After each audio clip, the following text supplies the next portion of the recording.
KSAL Laksamana Muhammad Ali menyatakan 23 prajurit marinir menjadi korban bencana longsor di Cisarua, Kabupaten Bandung Barat.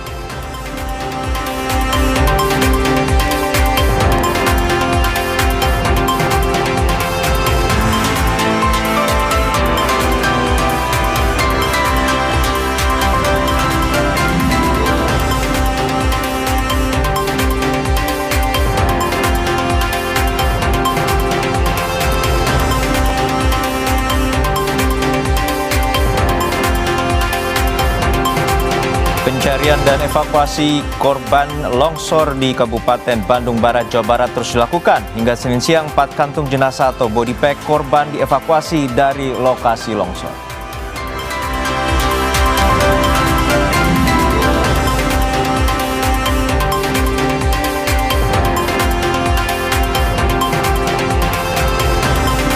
Mantan Wamenaker Immanuel Ebenezer membocorkan ada satu nama partai yang memiliki huruf K terlibat dalam kasus pemerasan pengusutan sertifikat K3.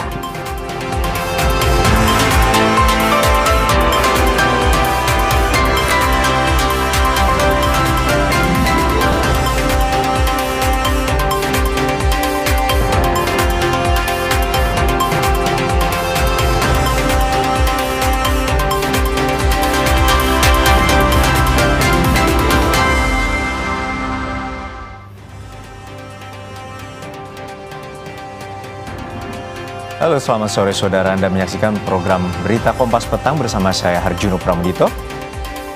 Dan saya Cynthia Rompas, hanya di Kompas TV, independen, terpercaya. Kita awali informasi pertama dari longsor di Cisarua, Bandung Barat, Jawa Barat, saudara. Pencarian dan evakuasi korban longsor di Kabupaten Bandung Barat, Jawa Barat terus dilakukan.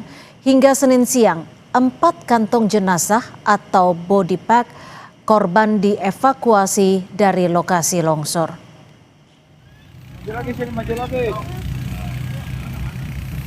Salah satu korban ditemukan tim SAR gabungan di sektor A1. Proses evakuasi berlangsung dramatis karena korban tertimpa batang pohon. Kepala Basarnas Marsma Muhammad Syafi'i mengungkap tim SAR gabungan telah mengevakuasi 4 kantong jenazah dan telah diserahkan ke tim DVI. Dengan demikian hingga Senin siang, tim SAR telah mengevakuasi total 29 kantong jenazah atau body bag korban longsor Pasir Langu, Kabupaten Bandung Barat, Jawa Barat. Pencarian terus dilakukan oleh 250 anggota SAR di beberapa titik, di antaranya sektor A1, A2, dan A3, serta sektor B1 dan B2.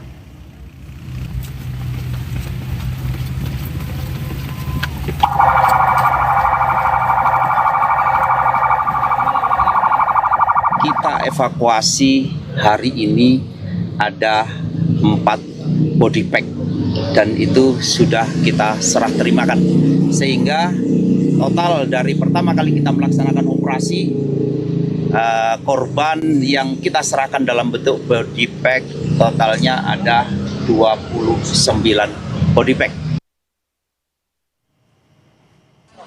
Seluruh jenazah yang ditemukan langsung dikirim ke posko tim DVI untuk proses identifikasi.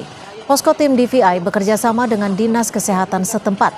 Proses identifikasi untuk mencocokkan data antemortem berupa data diri korban semasa hidup, mulai dari foto, sidik jari, rekam medis atau gigi, hingga DNA dari keluarga korban. Data ini digunakan sebagai pembanding data postmortem untuk memastikan identitas korban.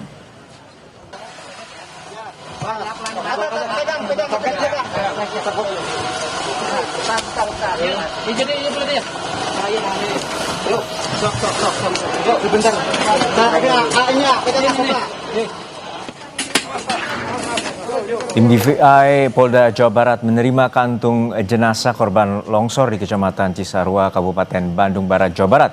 Hingga Senin siang, 17 orang korban telah teridentifikasi. Proses identifikasi bisa berlangsung cepat bila kondisi jenazah dalam kondisi baik. Selain itu, untuk mempermudah korban longsor yang merasa kehilangan keluarganya diharapkan melaporkan dengan membawa data-data orang yang hilang seperti foto hingga DNA. Kasih semuanya, kepada petugas, sudah pada dibantu ke anak-anak itu.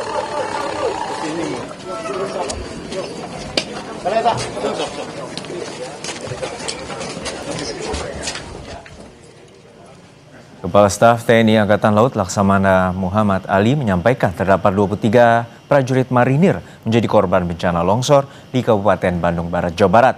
Dari 23 prajurit yang masih dalam pencarian, 4 diantaranya ditemukan dalam kondisi meninggal. Kasal memastikan pencarian terus dilakukan terhadap 19 anggota marinir lainnya yang diduga tertimbun longsor dan belum ditemukan. Ini menjadi duka bagi Korps Marinir, korban gugur saat menjalani latihan pratugas di lokasi saat musibah terjadi. Mereka menjalani pratugas sebelum melaksanakan pengamanan perbatasan Republik Indonesia Papua Nugini.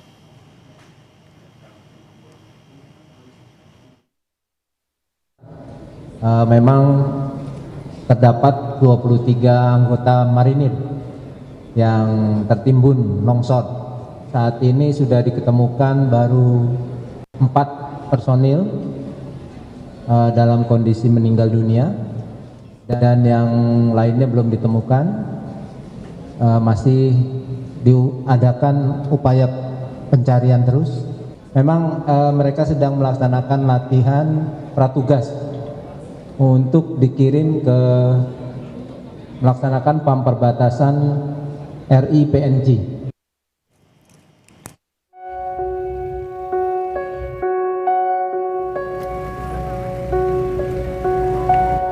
Ketemu Pak. Saudara.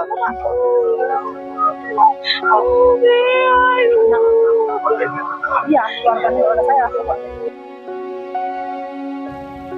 Memasuki hari ketiga, pencarian korban longsor di Pasir Lango, Kabupaten Bandung Barat, Jawa Barat terus dilakukan. Keluarga dan kerabat korban tak hentinya datang ke lokasi untuk mengetahui kondisi kerabat mereka yang masih terjebak material longsor. Warga berharap tim SAR gabungan dapat menemukan dan mengevakuasi seluruh korban longsor yang terjadi pada Sabtu lalu. Harapan saya itu ya terus terang, jangankan buat yang satu lagi ya saudara, pengen itu semua itu bisa ya, misalnya itu ada berapa ratus korban itu, harapan saya itu ketemu semua gitu. Hingga Senin siang, tim SAR gabungan terus melakukan rangkaian proses pencarian korban longsor yang menerjang Kecamatan Cisarua, Kabupaten Bandung Barat, Jawa Barat. Selain 9 unit eskavator, hari ini tim SAR juga mengerahkan 12 anjing pelacak untuk membantu proses pencarian korban. Fokus pencarian tim SAR dibagi menjadi sektor A1 dan sektor A2 yang merupakan lokasi paling banyak ditemukannya korban pada hari Minggu kemarin. Meski pencarian terus dilakukan, sejumlah kendala juga ditemukan di lokasi. Selain faktor cuaca, banyaknya warga yang berada di lokasi membuat tim SAR kesulitan. Untuk potensi longsoran kami prediksi masih ada, Bu. Karena seperti hari kemarin aja, hari kedua itu ada potensi longsoran dari mahkota longsor. Yang membuat kami suatu kendala ya. Jadi unsur SAR yang ingin membantu itu jadi terkendala oleh penonton-penonton yang berdatangan. Cuaca mendukung, proses pencarian kami lanjutkan kembali dan kami melakukan pencarian hingga pukul 17.00 kami sepakati. Sementara itu, Menko Bidang Pembangunan Manusia dan Kebudayaan Pratikno mengatakan, pemerintah terus berupaya mengutamakan penyelamatan jiwa dalam penanganan longsor yang melanda Kecamatan Cisarua, Kabupaten Bandung Barat. Pratikno bilang, saat ini Wapres sedang melakukan pembahasan relokasi warga untuk menghindari dampak susulan. Bapak Wapres juga sudah membahas dengan Pak Wagub dan dengan Pak Bupati, dengan kami juga mengenai rencana relokasi untuk menghindari dampak susulan. Ini identifikasi lahan dan lain-lain tadi sudah diminta untuk segera dilakukan. Bencana longsor terjadi setelah hujan dengan intensitas tinggi mengguyur wilayah Bandung Barat sejak Jumat 23 Januari 2026 lalu. Kondisi ini memicu longsor besar pada Sabtu dini hari sekitar pukul 03.00 waktu Indonesia Barat. Material longsoran disertai aliran banjir bandang dari kawasan perbukitan menerjang permukiman warga, menimbun rumah, merusak infrastruktur, serta memutus akses jalan. Tim Liputan, Kompas TV.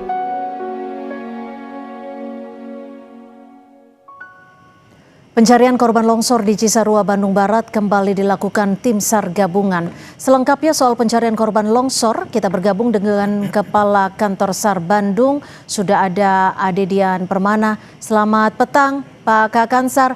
Hingga sore hari ini, apakah ada tambahan temuan korban, Pak Kakansar? Ya, baik, kami jelaskan. Jadi tadi dari hasil pencarian sampai dengan jam 13.00 itu masih tetap, artinya masih di 29 body pack. Artinya setelah jam 13 sampai dengan saat ini, tim SAR gabungan masih terus berupaya mencari korban. Dan sampai saat ini belum ada update, nanti kami menunggu informasi atau update dari tim yang ada di lokasi. Mungkin, Mbak. Pak Ade, kalau untuk pencarian ataupun evakuasi hari ini rencananya akan dilakukan hingga pukul berapa, Pak Ade? Ya, terima kasih. Jadi rencana untuk pencarian dari siang tadi hingga sampai sore ini nanti sampai dengan jam 17.00.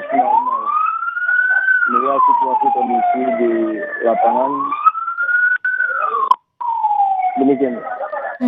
Lalu apakah kami baru saja mendengar ada suara sirine? Apakah ada informasi terkini terkait dengan suara sirine yang ada di background Anda, Pak Kakansar?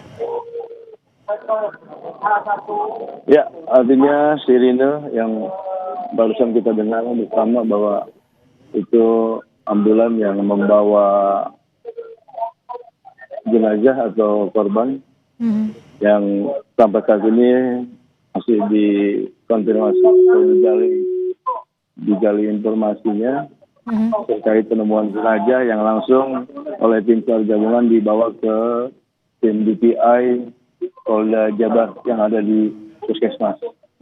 Hari ini diinformasikan ada 4 kantong jenazah yang berhasil dievakuasi. Apakah keempat kantong jenazah ini saat ini sudah dibawa untuk dilakukan proses identifikasi ke rumah sakit?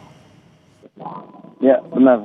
Artinya di operasi SAR tadi pagi sampai dengan siang kami telah mengkonfirmasi ada 4 body pack yang ditemukan oleh tim SAR gabungan yang ada di sektor A, di worksite A1 dan worksite A2.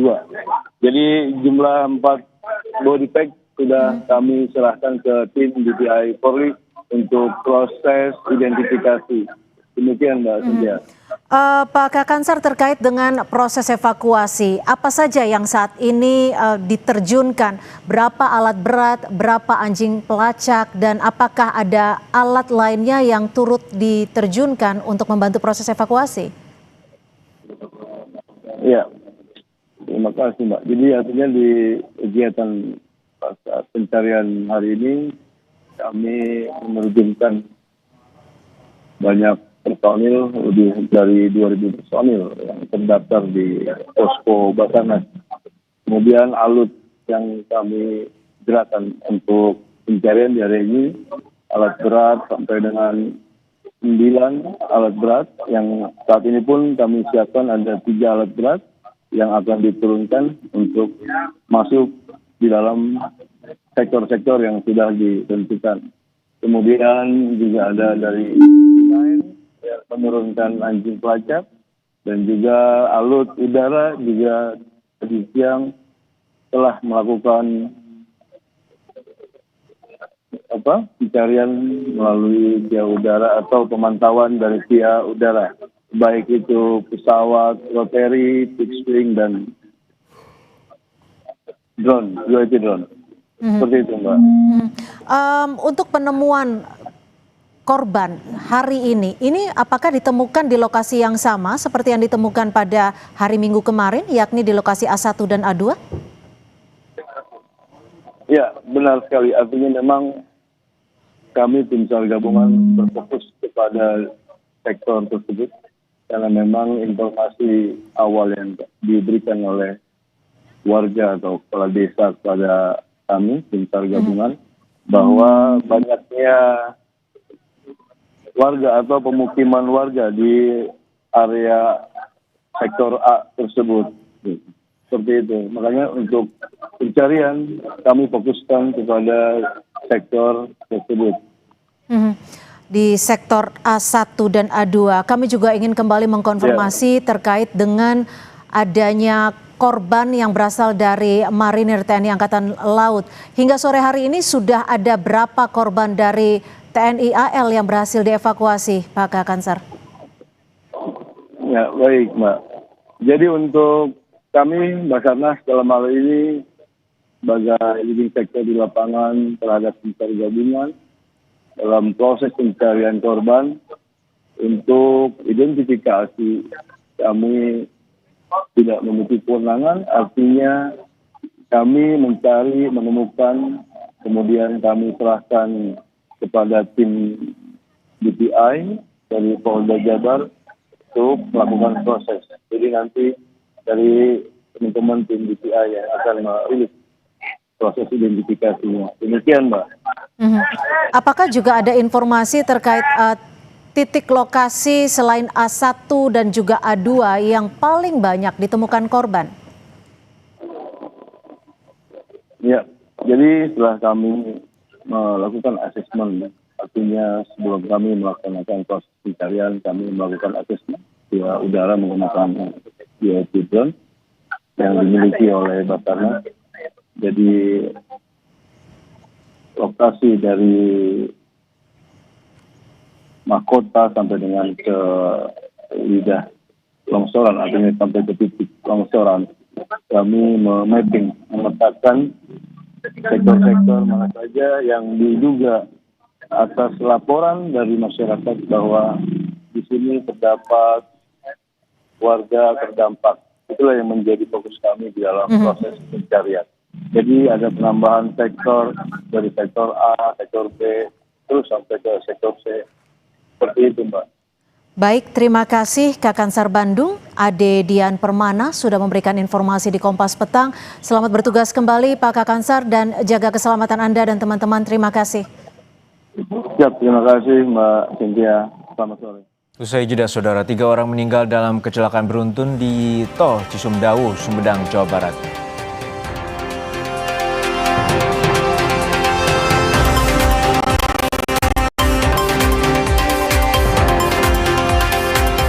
Kapolri Jenderal Listio Sigit Prabowo menolak tegas usulan penempatan Polri di bawah kementerian. Ia pun lebih memilih menjadi petani jika ada yang memintanya menjadi menteri kepolisian.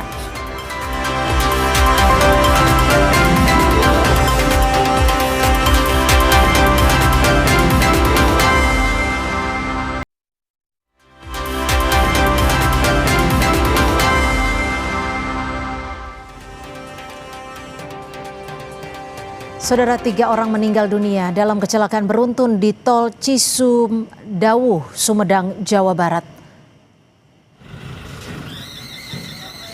Diduga tak kuat melintasi tanjakan di kilometer 179 ruas Tol Cisumdawu, truk bermuatan pupuk dari arah Cirebon menuju Bandung mundur dan menabrak pembatas jalan, serta menimpa kendaraan lain. Korban meninggal dan terluka langsung dibawa ke RSUD Umar Wirahadikusuma, Kabupaten Sumedang, Jawa Barat.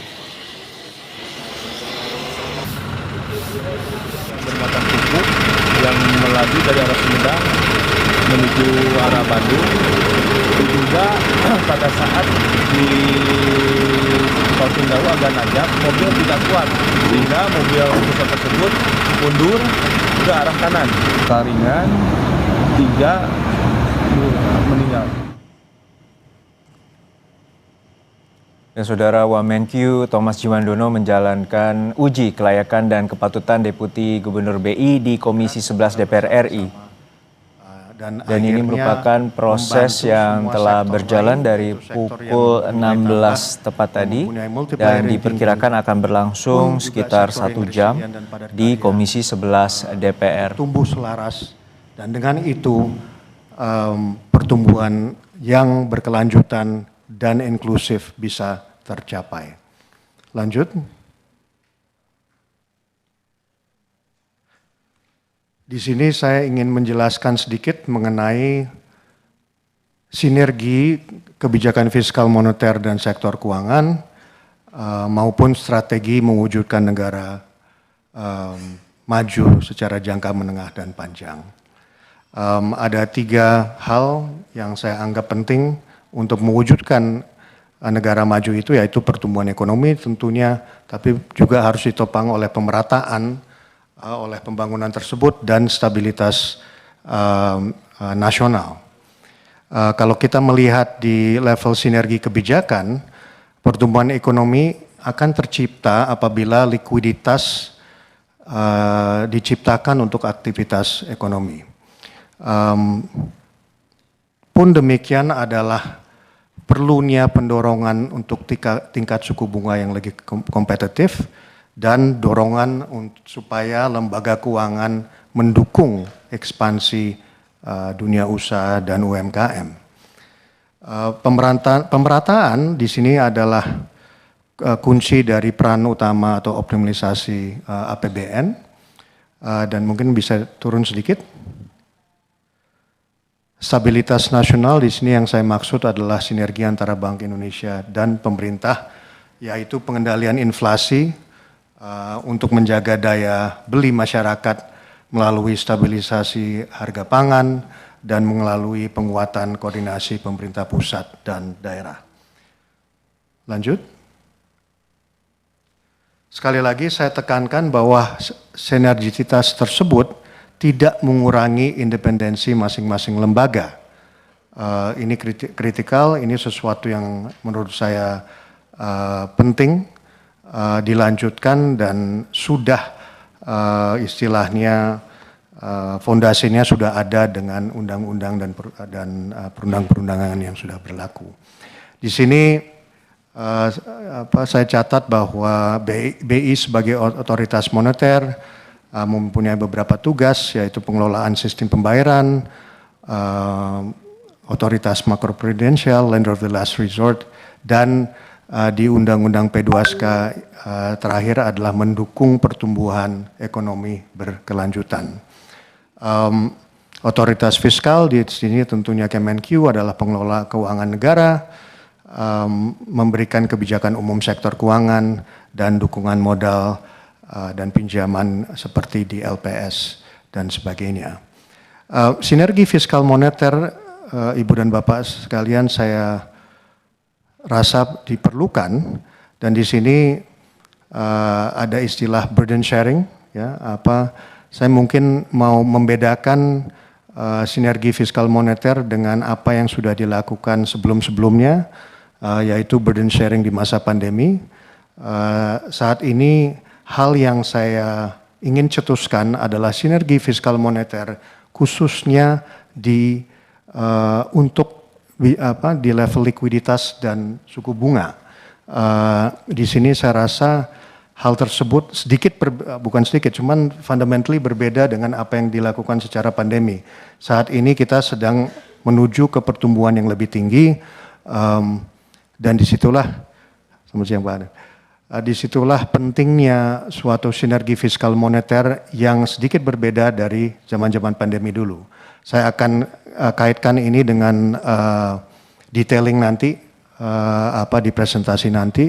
Tapi intinya yang saya ingin sampaikan di sini adalah bahwa fiskal dan moneter saat ini bisa saling bersinergi dari likuiditas maupun suku bunga tadi. Ya, saya akan lebih mendalami itu nanti. Tapi itu poin yang mungkin saya paling penting dari yang ingin saya sampaikan sore hari ini. Baik, lanjut. Saya akan mulai dengan G-nya dari gerak tadi, yaitu governance, kebijakan yang kuat dan kredibel. Ini Bapak dan Ibu sekalian lebih paham dari saya, cuman saya hanya ingin menekankan dasar pemikiran bahwa menurut saya sudah regulasi maupun undang-undang sudah sangat menopang lembaga-lembaga untuk melakukan kinerjanya secara independen, dalam hal ini Bank Sentral ke depannya. Kalau kita melihat pasal 8, ya, pasal 8 di mandat Undang-Undang P2SK, di situ ada kebijakan moneter,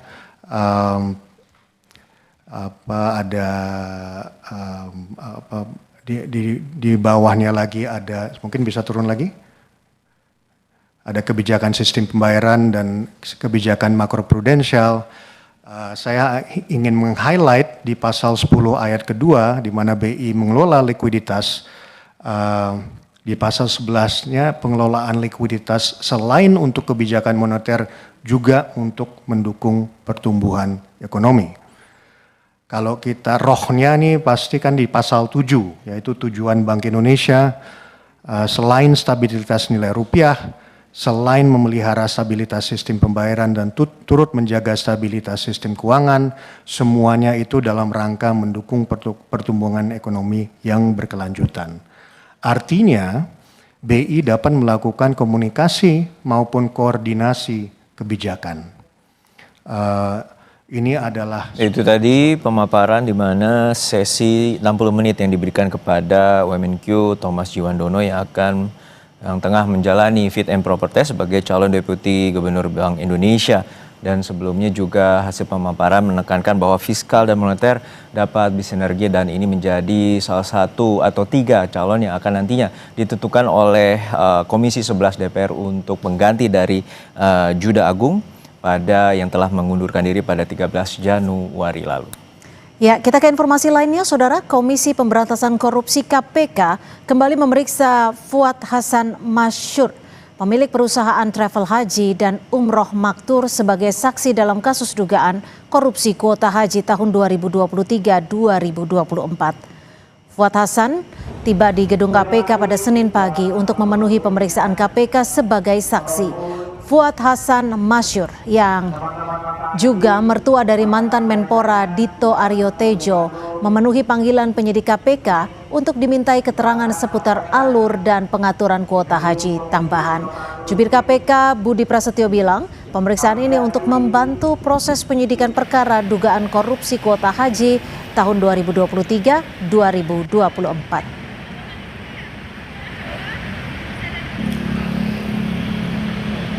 Lanjutan penyidikan perkara dugaan tindak pidana korupsi terkait dengan kuota haji untuk penyelenggaraan ibadah haji Indonesia tahun 2023-2024. Benar bahwa pada hari ini, Senin 26 Januari, KPK menjadwalkan pemeriksaan terhadap saksi saudara FAN selaku pihak swasta, yaitu pemilik salah satu PIHK atau Biro Travel yang menyelenggarakan ibadah haji. Sebelumnya, ex-Menpora Dito Aryo Tejo telah diperiksa KPK terkait kasus dugaan korupsi kuota haji. Dito menyebut penyidik bertanya soal kunjungan kerjanya ke Arab Saudi bersama Presiden ke-7 Republik Indonesia Joko Widodo. Dito menegaskan pembahasan terkait penyelenggaraan ibadah haji dalam kunjungan bilateral antar Indonesia dan Arab Saudi terjadi saat pembicaraan makan siang Jokowi dengan Pangeran Mohammed bin Salman. Namun ia menyebut saat pertemuan itu tidak ada pembahasan spesifik perihal jumlah kuota haji yang diberikan Arab Saudi ke Indonesia. Pertemuan itu tidak ada pembahasan spesifik tentang kuota, tapi memang pertemuan bilateral waktu itu saya ingat sekali dari Putra Mahkota Perdana Menteri Muhammad bin Salman itu sangat senang dengan pertemuannya Pak Jokowi. Saya itu bagian dari pembicaraan waktu itu lagi makan siang Presiden Jokowi dengan MBS. Itu sebenarnya tidak kuota spesifik tapi pelayanan haji. Karena kan haji kita butuh banyak kan. Dan Indonesia yang minta.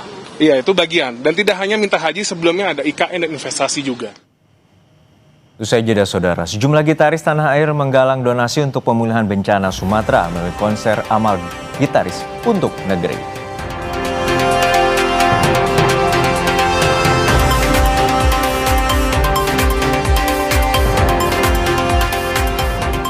Kapolri Jenderal Listio Sigit Prabowo menolak tegas usulan penempatan Polri di bawah kementerian. Ia lebih memilih menjadi petani jika ada yang memintanya menjadi menteri kepolisian.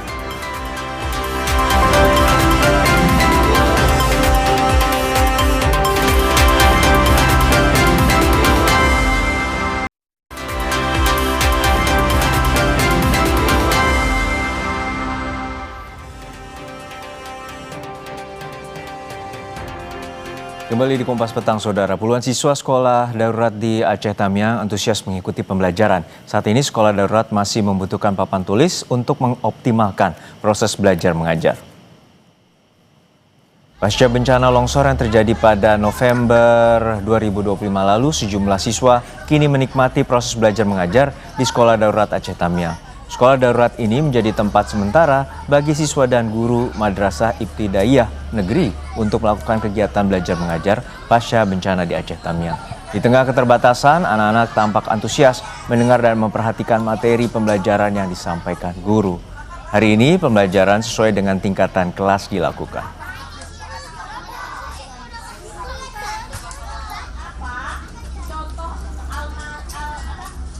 Kebutuhan pertama itu papan tulis, Pak. Papan tulis, memang sama sekali kita tidak ada papan tulis. Kemudian untuk seragam anak-anak juga kita tidak ada. Karena mengingat juga seragam mereka sudah hanyut terbawa oleh banjir bandang yang lalu. Kemudian seperti meja mungkin masih kurang, walaupun sudah ada, tapi masihlah kami membutuhkan itu.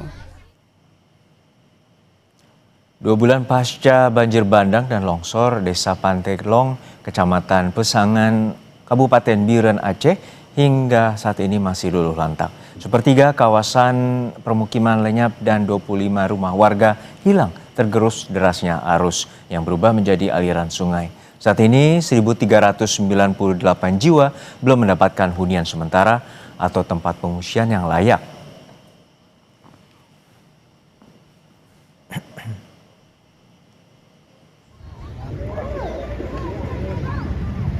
Tersebut hari ini sudah menjadi sungai. Kalau kehancuran yang lainnya itu memang total kita sudah tenggelam, karam lagi dan tertimbun. Artinya kita juga masih bisa melihat hari ini rumah-rumah yang masih tertimbun oleh material sedimen yang dibawa oleh air pada waktu yang lalu. Sejumlah gitaris tanah air menggalang donasi untuk pemulihan bencana Sumatera melalui konser amal gitaris untuk negeri. Konser digelar malam ini secara live di Studio 1 Kompas TV Jakarta. Sejumlah gitaris tanah air akan berpartisipasi, diantaranya Dewa Bujana, Eros Chandra, Tohpati, Baim, Gugun Blues Shelter, dan musisi serta gitaris lainnya.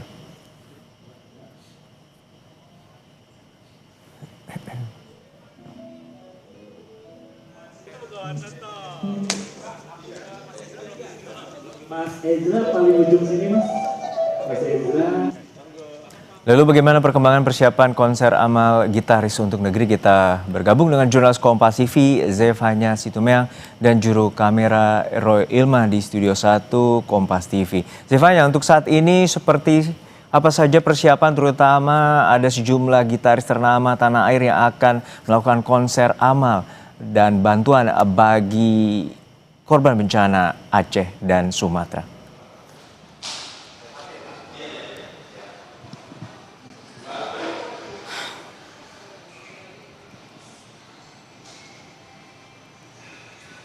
Gak ditelepon sih.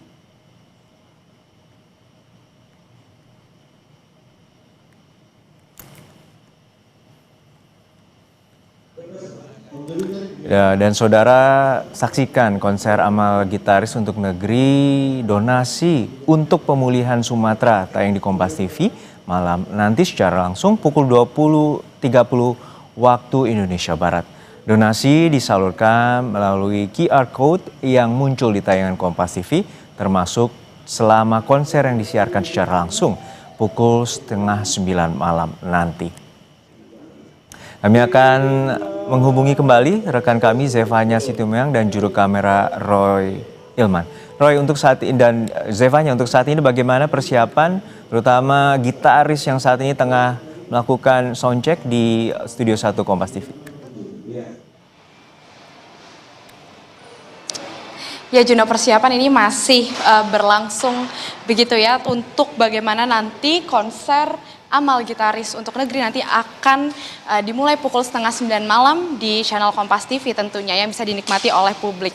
Nah, tadi saya melihat bagaimana persiapannya. Ada banyak sekali bintang gitaris dan juga penyanyi kebanggaan Indonesia tentunya yang siap menampilkan sejumlah lagu yang dimana nanti selama pertunjukan juga ini sekaligus untuk galang donasi kepada publik yang dimana nanti dananya ini diperuntukkan untuk pemulihan wilayah Sumatera pasca bencana banjir dan juga longsor yang terjadi akhir November 2025 kemarin. Ada banyak sekali bintangnya Juno, ada tadi saya lihat ada Dewa Bujana, lalu ada Endah Widya Stuti, ada Andre Dinut. Nah, ada satu lagi juga ini gitaris jazz Indonesia yang tentu pasti sudah tidak asing di mata publik begitu ya. Ini saya juga sebenarnya sedikit gemeteran mewawancara beliau. Ini saya mau nanya-nanya karena tadi saya cukup terkesima melihat bagaimana permainan gitarnya. Ada bersama dengan saya Mas Topati. Selamat sore Mas. Selamat sore.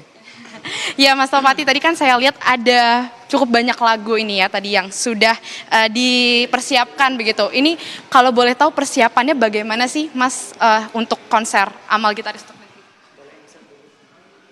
Persiapannya kemarin sudah latihan semua pemain gitar dan Andre Dinut sebagai music director sudah membagikan bagian-bagiannya karena nggak gampang bikin kolaborasi itu. Terus saya sudah dibuatin juga main 2 lagu Bunga Jempol dari Aceh dan lagu Bendera ciptaan Eros. Oke, ada berapa banyak lagu sih Mas nanti yang akan dinyanyikan? Kan nanti 8:30 malam nih akan dimulai.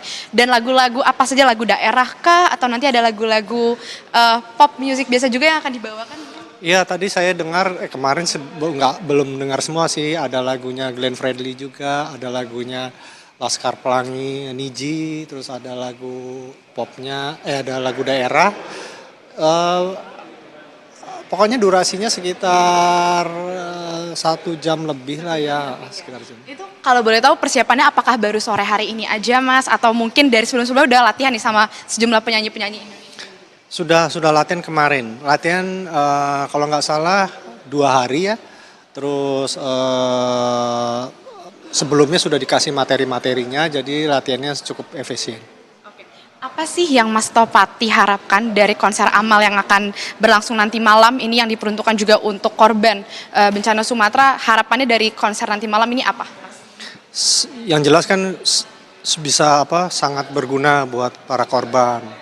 Kemudian sih menurut saya jangan sampai orang terlena bahwa bencananya sudah selesai. Sebenarnya efek dari bencananya itu kan lama banget itu kan bencana besar, jadi jangan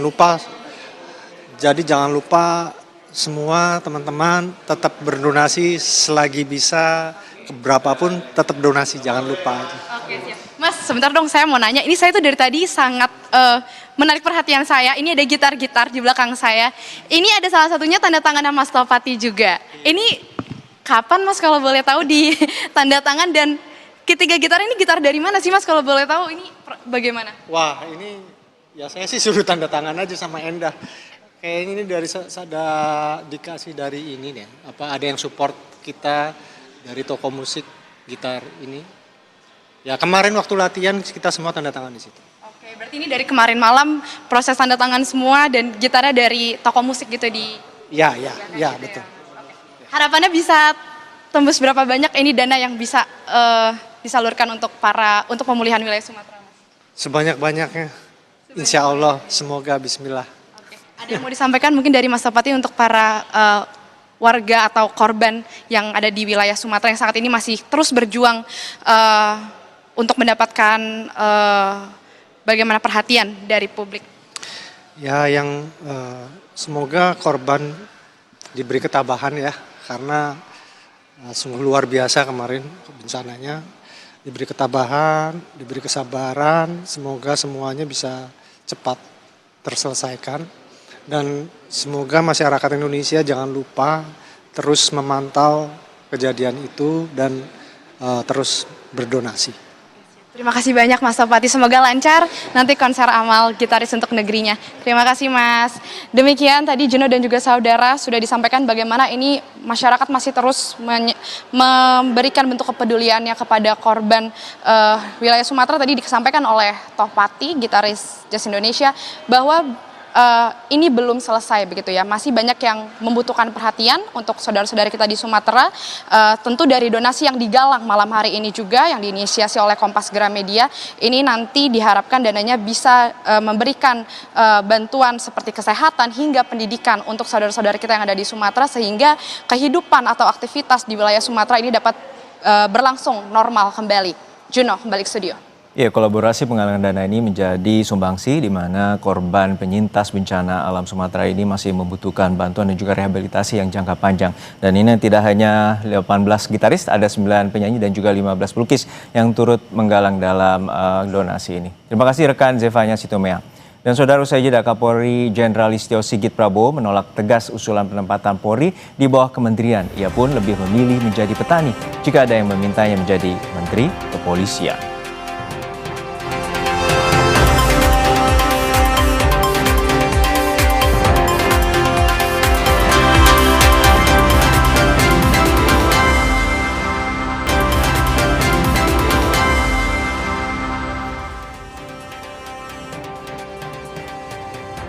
Saya Sintia Rompas masih menemani Anda di Kompas Petang. Saudara, Kapolri Jenderal Listio Sigit Prabowo menolak tegas usulan penempatan Polri di bawah kementerian. Ia pun lebih memilih menjadi petani jika ada yang memintanya menjadi Menteri Kepolisian. Jenderal Listio Sigit Prabowo menyampaikan institusi Polri saat ini sudah tepat di bawah Presiden, sehingga bisa langsung bekerja jika dibutuhkan Presiden tanpa harus melewati kementerian, termasuk memberikan pelayanan kepada masyarakat. Jenderal Listio Sigit juga mengaku ada pihak yang menawarinya menjadi Menteri Kepolisian, namun ia tolak. Hal itu ia sampaikan dalam rapat di hadapan jajaran Komisi 3 DPR RI. Bahwa saya menolak polisi di bawah kementerian.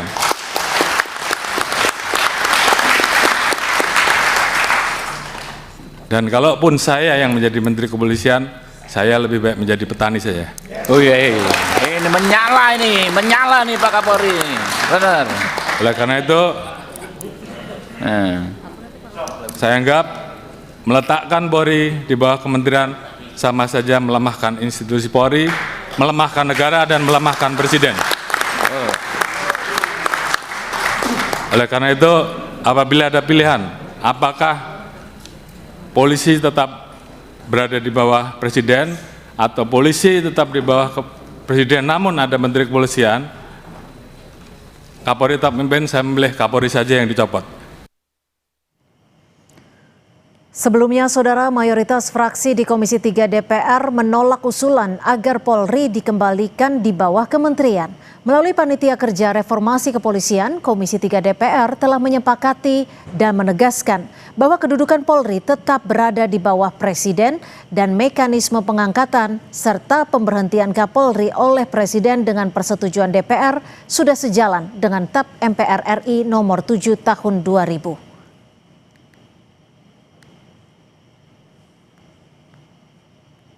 Kami dari fraksi PDI Perjuangan mendukung Polri, pemilihan Kapolri itu melalui Komisi 3 DPR RI, dan mendukung Polri tetap di bawah langsung oleh Bapak Presiden Republik Indonesia. Kita ke informasi lainnya, saudara, setelah sempat surut, perumahan Nebraska Terrace di Kabupaten Bekasi, Jawa Barat kembali terendam banjir akibat hujan deras. Pengungsi yang sempat kembali ke rumah masing-masing untuk bersih-bersih akhirnya kembali ke pengungsian akibat banjir. Perumahan bersubsidi ini banjir dengan ketinggian hingga 70 cm. Usai hujan deras mengguyur kembali wilayah tersebut pada Minggu malam hingga Senin dini hari. Belum ada penanganan signifikan baik dari pengembang perumahan maupun dari pemerintah Kabupaten Bekasi atas banjir yang terjadi.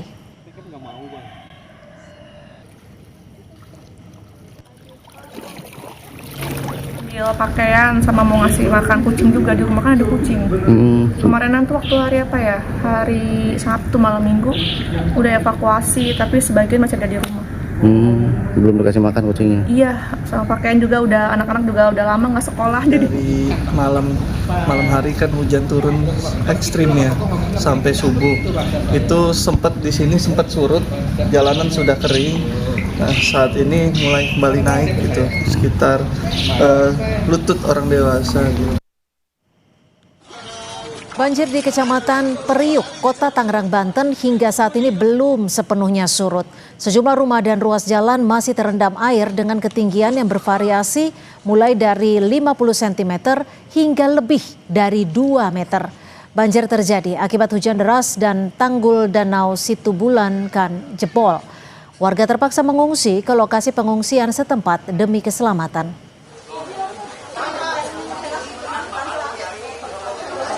Meter, sekarang tinggal 3 meter lagi, jadi udah 4 hari. Sudah 4 hari? Iya. Serumah-rumahnya ya Bu ya? Iya. Itu kan pertama-tamanya kita jam 3 udah bangun ya. Terus kejadian ini tanggulnya jebol. Jebol langsung kita lari aja, udah lari kita langsung bawa anak-anak keluar, lari ke masjid ini saya. Saudara ex-Wamenaker Immanuel Ebenezer membocorkan ada satu nama partai yang memiliki huruf K terlibat dalam kasus pemerasan pengurusan sertifikat K3.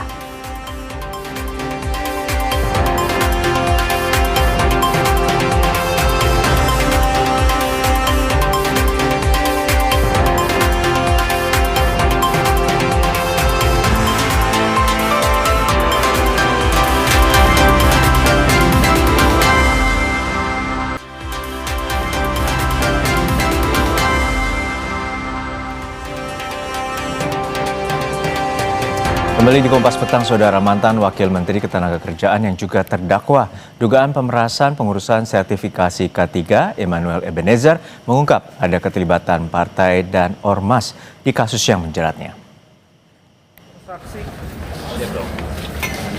Hal ini disampaikan Noel sebelum menjalani sidang lanjutan di Pengadilan Tipikor, Jakarta.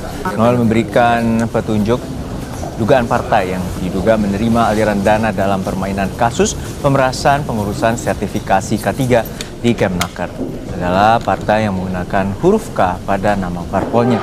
Sebelumnya, Immanuel Ebenezer didakwa menerima gratifikasi senilai 3,36 miliar rupiah serta 1 unit sepeda motor mewah bermerek Ducati.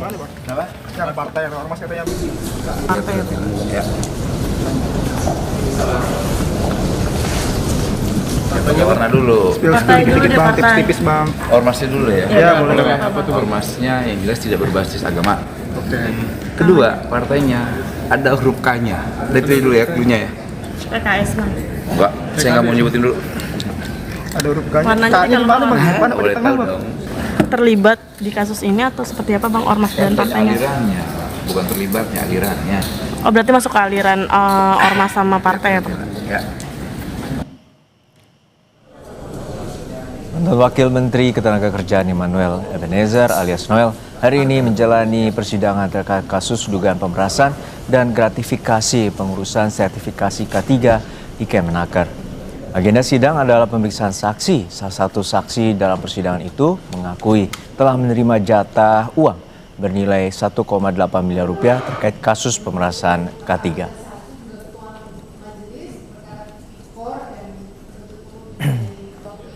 Lalu siapa dugaan parpol yang disebut dan juga ormas yang dimaksud mantan Wamenaker Immanuel Ebenezer menerima aliran dana dugaan pemeriksaan pengurusan sertifikasi K3 di Kementerian Ketenagakerjaan. Kita tanyakan langsung pada peneliti Pukat UGM Zainur Rohman. Selamat sore Mas Zainur. Selamat sore Mas. Ya, Mas Zainur, ini tentu di luar muka persidangan bahwa mantan Wamenaker dan juga terdakwa kasus pemerasan dan juga gratifikasi ini menyebut ada dugaan parpol ataupun ormas yang terlibat dalam kasus pemerasan atau gratifikasi terkait dengan sertifikasi K3. Menurut Anda seperti apa? Apakah ini layak dan juga apakah KPK harus menyambut apa yang dimaksudkan oleh Noel ini? Ya, di dalam proses penyidikan seorang tersangka sudah diberikan sekian banyak daftar pertanyaan terkait dengan perkara. Dan pertanyaan tersebut juga biasanya diajukan kepada semua tersangka untuk mendalami bagaimana konstruksi perkara itu secara utuh dan bagaimana peran masing-masing pelaku. Nah, kalau kita baca di dalam dakwaan, tidak ada satupun keterangan dari para terdakwa ini di tahap penyidikan yang menyebut adanya aliran dana atau keterlibatan dari ormas atau parpol. Nah, ketika sekarang salah satu terdakwa yaitu IEG alias N, mantan Wamenaker, mengatakan bahwa ada keterlibatan dari parpol, ya sampaikan di dalam muka sidang. Sampaikan apa yang diketahui oleh terdakwa mengenai terlibatnya parpol tersebut dan kemudian bagaimana tindak pidana yang dilakukan oleh parpol. Kan tidak mungkin parpol itu beraksi sendiri. Parpol itu berbuat diwakili oleh pengurusnya. Nah, nanti kan kemudian akan dipilah oleh majelis hakim apakah yang dimaksud itu adalah orang mewakili parpol atau pengurus parpol yang kemudian sedang melakukan tindak pidana korupsi. Nah, saya pikir nanti kalau memang betul informasi tersebut bisa di cross check di depan persidangan, majelis hakim bisa memberi petunjuk kepada KPK untuk mendalami informasi yang disampaikan oleh terdakwa. Namun kalau nanti hasil cross check di depan muka sidang ternyata keterangan dari IEG alias N ini tidak cukup beralasan, ya kita bisa menganggap bahwa ini tidak lebih dari bluffing, upaya untuk membuat keruh perkara dari IEG ini. Gitu Mas Juno. Ya, nanti Anda menyampaikan bahwa bluffing ini dugaan bahwa ini dalih dari proses persidangan yang harusnya fokus terkait dengan kasus pemerasan di mana bernilai 6 miliar rupiah dan juga adanya gratifikasi bernilai 3,3 miliar rupiah. Artinya ini hanya atau tidak, bila tidak dibawa ke muka persidangan, ini hanya menjadi soal bluffingnya dari seorang Noel? Ya, semua akan clear kalau semuanya diperiksa di depan muka sidang. Kalau disampaikan oleh terdakwa sebelum sidang atau sesudah sidang di luar agenda persidangan, maka keterangan tersebut akan susah untuk di cross check, didalami atau dimintakan akuntabilitasnya. Sehingga sekali lagi kami rakyat sangat mengharapkan semua pihak yang menyampaikan keterangan terkait dengan perkara itu bersedia menyampaikan keterangannya di depan muka sidang agar keterangan tersebut bisa didalami dan bisa diuji. Kalau keterangan ini sekali lagi hanya disampaikan di luar sidang dengan keterangan-keterangan lain, ini kemudian akan susah untuk memberikan kontribusi terungkapnya perkara dengan utuh. Nah, ini kan sebenarnya IEG ini juga selain mengatakan bahwa ada parpol yang diduga ikut menerima, ini kan juga tadi kalau kita dengarkan keterangannya itu menyampaikan berbagai serangan kepada KPK ya. Antara lain mengatakan bahwa OTT KPK itu bohong besar, OTT itu adalah operasi tipu-tipu, KPK telah membohongi presiden, membohongi rakyat gitu ya.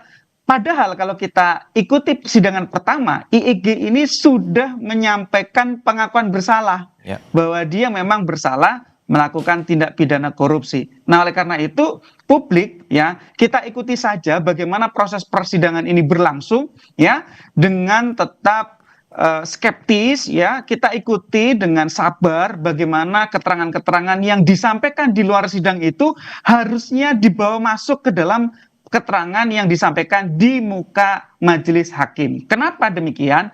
Agar bisa didalami.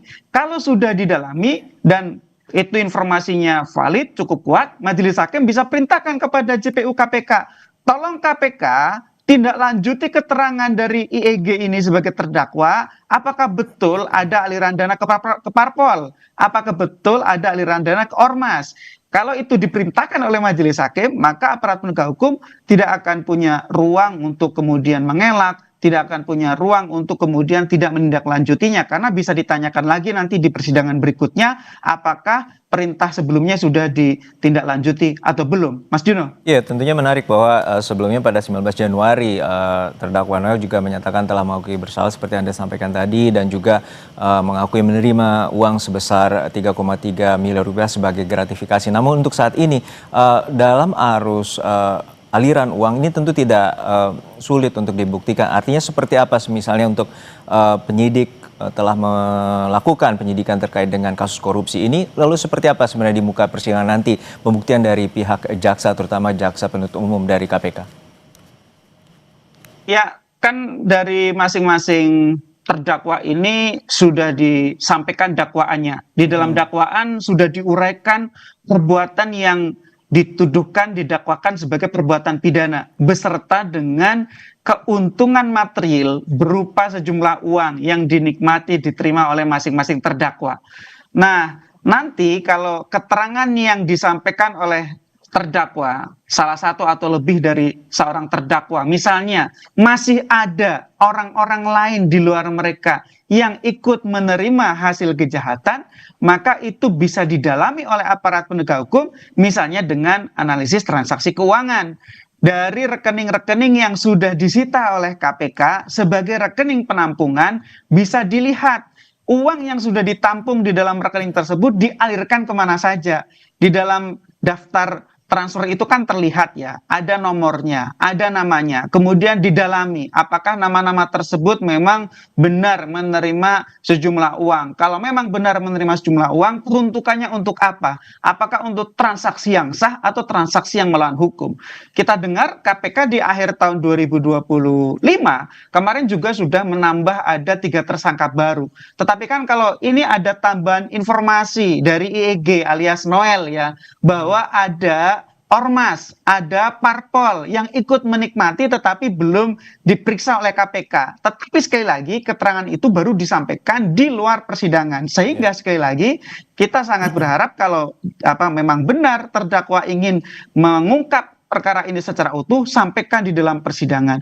Nah, nanti publik bisa melihat apakah majelis hakim menindaklanjuti dengan meng-cross-check informasi tersebut kepada para pihak, misalnya adalah orang yang mengepul uang ini. Kan ada ya, di dalam dakwaan itu di antara sekian belas orang, 11 orang terdakwa ini punya peran yang berbeda-beda. Ada rekening-rekening tampungannya, di sana sudah ada nomor rekeningnya, ada namanya, ada isi jumlah uangnya, kemudian aliran dananya. Itu kan nanti bisa di cross-check. Kalau memang betul ada aliran dana ke parpol, ke ormas, ya tindak lanjuti oleh aparat penegak hukum dengan melakukan pemeriksaan terhadap mereka. Meskipun mereka ormas, meskipun mereka parpol, mereka tidak bebas dari pertanggungjawaban hukum. Itu Mas Juno. Tunduk terhadap di muka hukum atau penegakan hukum, dan juga nantinya kita menantikan bagaimana pernyataan resmi Noel juga nanti di muka persidangan untuk membuktikan bahwa ada misal dugaan ormas ataupun parpol yang diduga terlibat dalam kasus pemerasan ataupun gratifikasi di Kemenaker. Terima kasih sekali lagi peneliti Pukat UGM Mas Zainur Rohman telah berbagi perspektif di Kompas Petang. Sehat-sehat selalu Mas. Terima kasih. Usai jeda saudara, 4 kantong jenazah korban ditemukan. Total 29 kantung jenazah telah dievakuasi tim SAR gabungan dari area longsor Kabupaten Bandung Barat, Jawa Barat.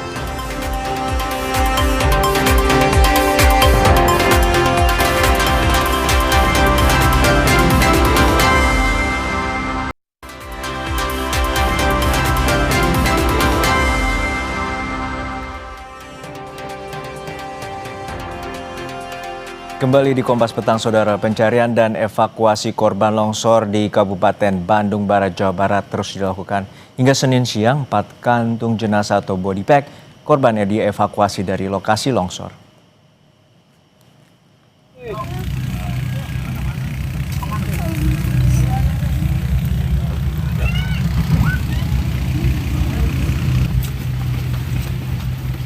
Salah satu korban ditemukan tim SAR gabungan di sektor A1.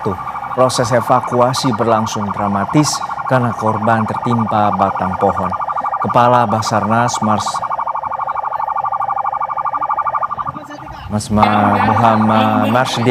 Muhammad Syafi'i mengungkap tim SAR gabungan telah mengevakuasi 4 kantung jenazah dan telah diserahkan ke tim DVI. Dengan demikian, hingga Senin siang, tim SAR telah mengevakuasi total 29 kantung jenazah atau body pack korban longsor Pasir Langu, Kabupaten Bandung Barat. Pencarian terus dilakukan oleh 250 anggota SAR di 5 titik, diantaranya sektor A1, A2, dan A3, serta sektor B1 dan B2.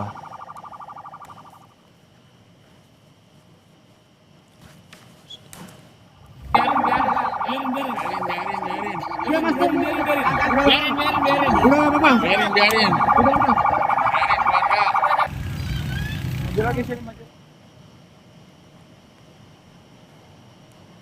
Kepala Staf TNI Angkatan Laut Laksamana Muhammad Ali menyampaikan terdapat 23 prajurit marinir menjadi korban bencana longsor di Kabupaten Bandung Barat, Jawa Barat. Dari 23 prajurit masih dalam pencarian, 4 diantaranya ditemukan dalam kondisi meninggal. Kasal memastikan pencarian terus dilakukan terhadap 19 anggota marinir lainnya yang tertimbun longsor dan belum ditemukan. Ini menjadi duka bagi Korps Marinir. Korban gugur dalam menjalani latihan pratugas di lokasi saat musibah terjadi. Mereka menjalani pratugas sebelum melaksanakan pengamanan perbatasan Indonesia Papua Nugini.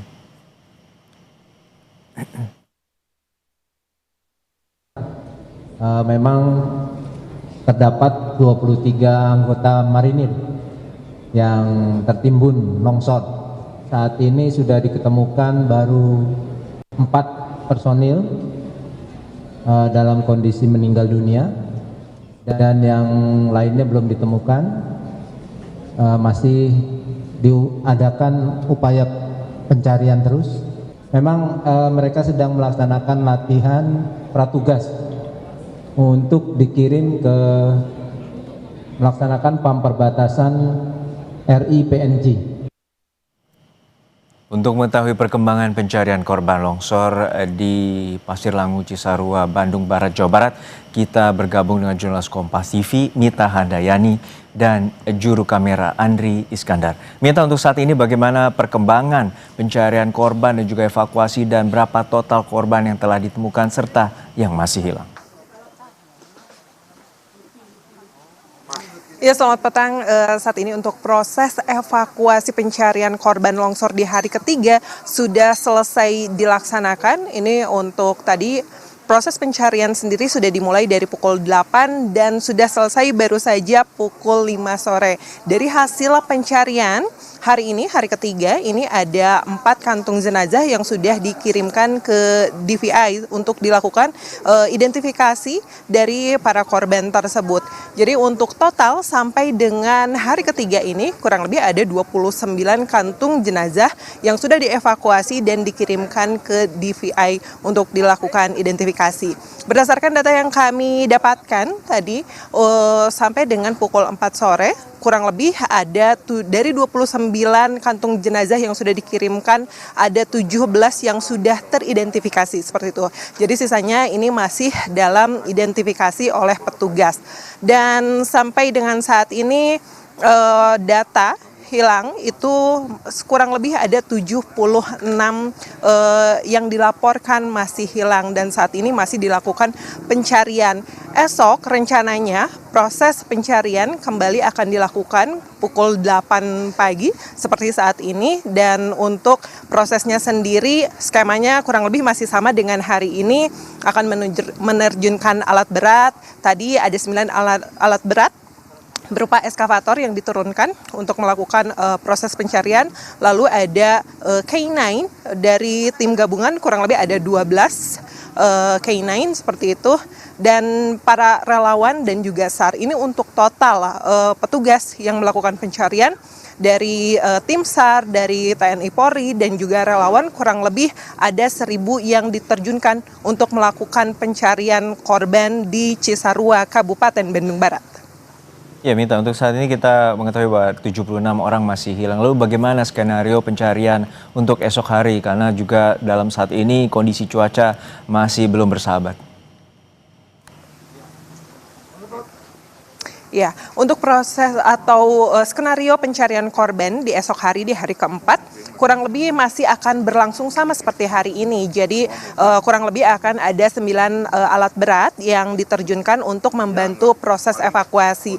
Kendala dalam pencarian korban di Cisarua, Kabupaten Bandung Barat ini adalah dipengaruhi faktor utamanya karena faktor hujan seperti itu. Faktor hujan yang selalu terjadi di wilayah ini khususnya di hari pertama dari hari Sabtu sampai dengan kemarin hari Minggu. Tadi pagi sekitar pukul 6 pagi sampai dengan pukul setengah 7 ini hujan cukup lumayan lebat terjadi di sini, bahkan menyebabkan kabut yang cukup tebal seperti itu. Lalu tadi proses evakuasi sendiri sempat dihentikan 1 jam dari pukul 10 sampai dengan pukul 11 karena hujan kembali turun cukup deras. Jadi proses pencarian sendiri dihentikan, petugas langsung naik ke atas, begitupun alat berat yang sudah diturunkan ke medan pencarian korban ini langsung dinaikkan ke atas karena sedikit pun hujan yang terjadi dikhawatirkan terjadinya longsor susulan dan dikhawatirkannya akan mengancam keselamatan dari para petugas yang melakukan pencarian korban yang hingga saat ini belum ditemukan.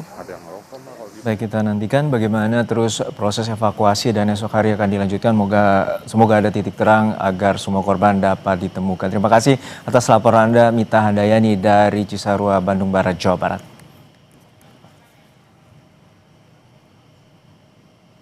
Beralih ke informasi lain, saudara, truk tronton membawa pupuk hilang kendali dan memicu kecelakaan beruntun di ruas jalan Padang Panjang, Bukit Tinggi, Sumatera Barat. 5 orang meninggal atas peristiwa ini. Truk diduga hilang kendali karena mengalami remblong. Truk kontainer pembawa pupuk yang melaju dari Bukit Tinggi menuju kota Padang Panjang memicu kecelakaan beruntun di Jalan Raya Padang Panjang, Bukit Tinggi. Truk menabrak pengendara sepeda motor dan sebuah warung milik warga. Selain 5 orang meninggal, 4 orang terluka dalam peristiwa ini.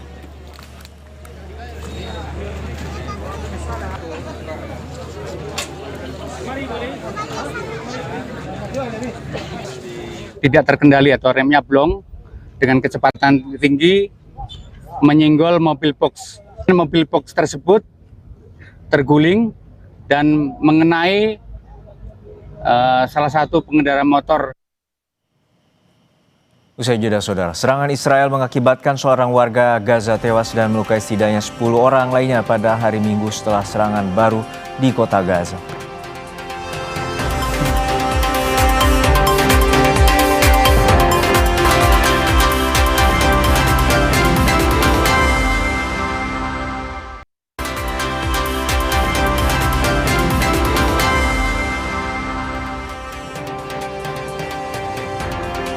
Saudara, serangan tentara Israel mengakibatkan seorang warga Gaza tewas dan melukai setidaknya 10 orang lainnya pada hari Minggu setelah serangan baru di Gaza City.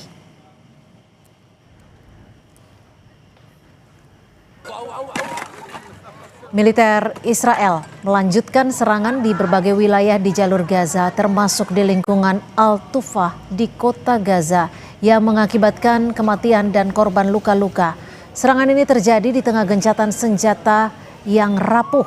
Akibatnya 1 warga Gaza tewas dan puluhan lainnya terluka.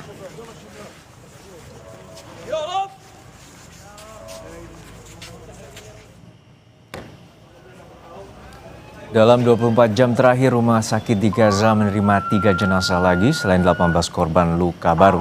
Menurut otoritas kesehatan Gaza, sejak perjanjian gencatan senjata mulai berlaku pada 11 Oktober 2025, serangan Israel masih terus terjadi dan telah menewaskan 484 orang, melukai 1.321 lainnya.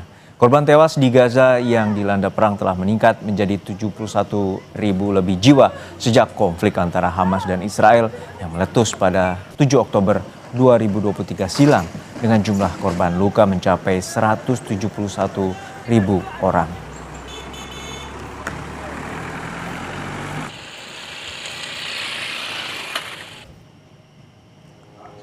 Krisis tempat tinggal di jalur Gaza semakin memprihatinkan dengan sebagian besar wilayah rata dengan tanah. Puluhan keluarga Palestina kini terpaksa menempati Menara Al-Karama yang rusak parah dan beresiko runtuh karena kehabisan pilihan tempat berlindung yang aman. Meskipun tim pertahanan sipil berulang kali memperingatkan agar tidak menempati gedung-gedung ini karena risiko runtuh, warga mengaku tidak punya pilihan, tenda pengungsian sering dilanda banjir.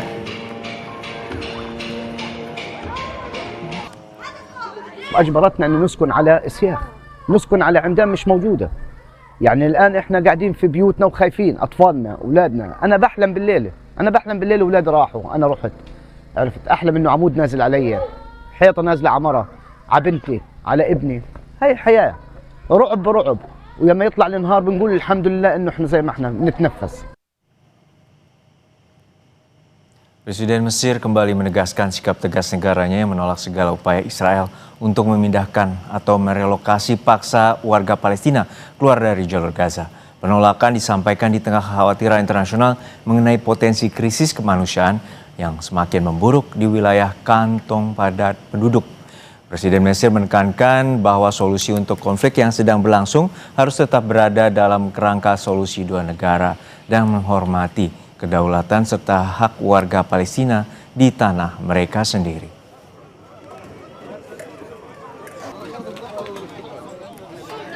كما أؤكد وجوب التوقف عن الممارسات الممنهجة ضد الشعب الفلسطيني في أرضه المحتلة ورفض أي محاولات أو مساع لتهجيره من وطنه، وأحذر من أن خروج ما يقارب 2.5 مليون فلسطيني من قطاع غزة وما يعنيه ذلك من تصفية للقضية الفلسطينية سيقود إلى نزوح مئات الآلاف نحو أوروبا والدول الغربية. Saudara, Kompas Petang kami akhiri sampai di sini. Terima kasih atas kebersamaan Anda. Saya Cynthia Rompas. Dan saya Harjuno Pramundito pamit undur diri. Lalu jangan lupa 6 hari lagi. Mulai 1 Februari Kompas TV akan pindah channel. Satu langkah lebih dekat, satu langkah makin terpercaya. Dapatkan selalu berita dan informasi terupdate Kompas TV di televisi Anda di channel 11 pada perangkat TV digital atau set-top box. Sampai jumpa.